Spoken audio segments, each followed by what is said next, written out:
During World War II, the French resistance had to battle many of their enemies all over France. They had to deal with the Nazis, the SS, the Gestapo, who were trying desperately to track down their enemies, but they also had to consider the French militia, known as the Milice. This was a paramilitary group established within the Vichy regime, the collaborationist part of France, and the Milice were tasked with fighting the French resistance, bringing their members to heel, and to torture and execute them. The Milice were themselves given permission to torture and brutalise resistance members, and there was a civil war ongoing inside of France between them and the resistance. But the resistance would deal with their enemies brutally if they captured them, and they had them dragged out to a firing range where they secured them to a post, and they were then shot ruthlessly. But why did the French resistance shoot the French militia? To support our channel, please make sure to subscribe. The Milice was established by the Vichy French Prime Minister Pierre Laval, who was in office from 1942 to 1944. Laval set the group up as an organisation to combat the French resistance, who were causing problems to the German occupiers and also the Vichy regime. The resistance were carrying out sabotage and guerrilla attacks upon targets, and Laval set the group up to be a direct opponent of the resistance. Its chief of operations and de facto leader was Secretary General Joseph Darnand. But the group would take part in torture, execution and imprisonment, and the Milice were known for their terrible interrogations of people as well. It's considered that the Milice may have taken inspiration from the fascist black shirts.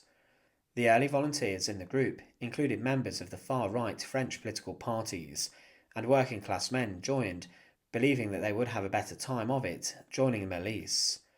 They were offered incentives including employment, regular pay, better food and supply rations, which would have made their wartime life a bit easier, and men also joined as they could get more food to feed their families. The food rations in France dwindled, and some joined the Milice for this relief, and others joined as their families had been killed or hurt in Allied bombing raids, or they'd been threatened by the French resistance themselves.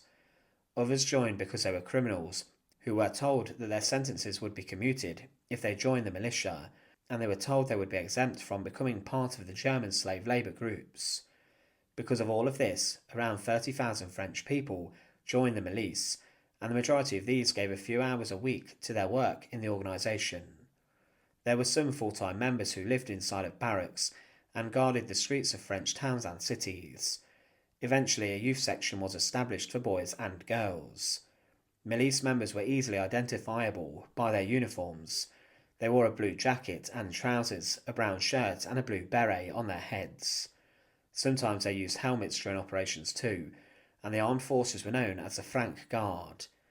But as mentioned, their main objective was to combat the French resistance, and they were told to torture and execute those who were members of it.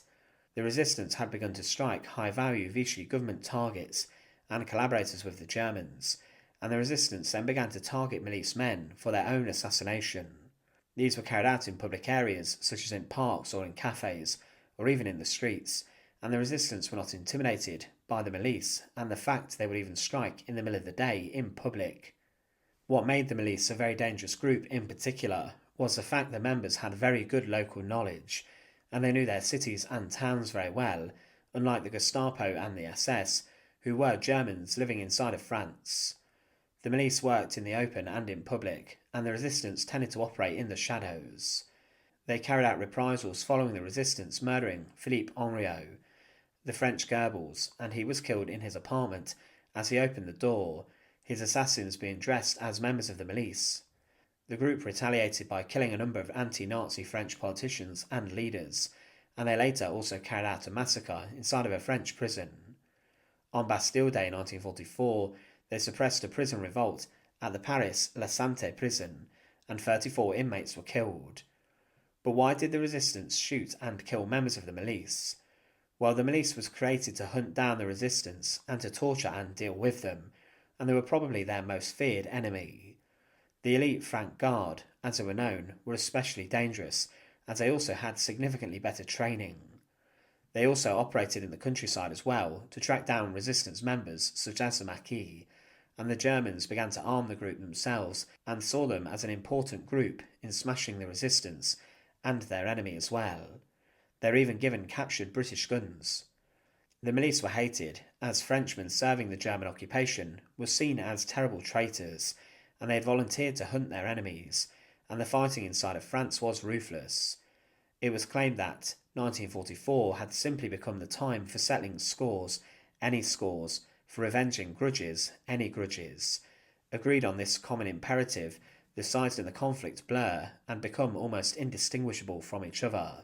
The Milice hit squads pretended to be Maquis, the Maquis hit squads pretended to be Milice. Sometimes it was impossible to tell which was really which, and sometimes it hardly mattered. The Milice got involved in more savage torture sessions, and they hoped they could wipe out their enemies before the Allies liberated France following D-Day. After France was liberated, members of the Milice began to flee to the west, and there were scores of reprisals and executions carried out against members of the group, as the French resistance condemned them as traitors and even launched a purge against them. The Wild Purge, as it was known, saw hundreds, if not thousands, being massacred. Milice offices throughout the nation were ransacked, and agents who were found were beaten, sometimes to death, and some were even thrown out of windows of these buildings, or were taken to rivers and were drowned. On the 24th of August 1944, for example, it was reported that 75 members of the Milice were executed. The resistance were keen after the liberation of the country to put those who had collaborated with the Germans to the sword. In Grenoble in 1944, there were 6 members of the Milice who were led out to wooden posts and a firing range and stood opposite a brick factory. They were faced down by a French resistance firing squad. The men were tied to the post and they were then shot ruthlessly, and the men were shot on the spot where previously 23 resistance members had been executed by German forces months before. It was, after all, the resistance who would also subject women to terrifying ordeals known as the Ugly Carnival, and those who were accused of sleeping with German soldiers during the war had their heads shaved, covered in Nazi symbols, and they were then beaten very badly by crowds. But there were a number of reasons why the French resistance shot and executed members of the Milice or the Militia. Firstly, they saw them as traitors, and they saw them as those who had betrayed their nation and people the most, siding with the Nazi collaborationist regime, the Vichy government, and they would help the Gestapo and other enemy groups. Secondly, they were possibly the most dangerous force for the resistance members, as the Milice possessed expert local knowledge of the regions where they worked and operated, and this made them more dangerous than even the Gestapo. Thirdly, the Milice were the enemy of the resistance, and they had been established by Pierre Laval for the purpose of taking down resistance members. Fourth, the Milice tortured and executed suspected resistors, arrested family members of people, and forced them to undergo terrible ordeals themselves. Finally, the French were in no mood to forgive those who had been collaborating and who had been working against them during the war. But the resistance, because of this, ruthlessly shot and executed hundreds, if not thousands of people who were members of the Milice, and many were accused of treason, and some were even hanged in the streets for their crimes. But it is not known exactly how many Milice members became victims of the French resistance. Thanks for watching. To support our channel, please make sure to subscribe, and once again, thank you so much for watching.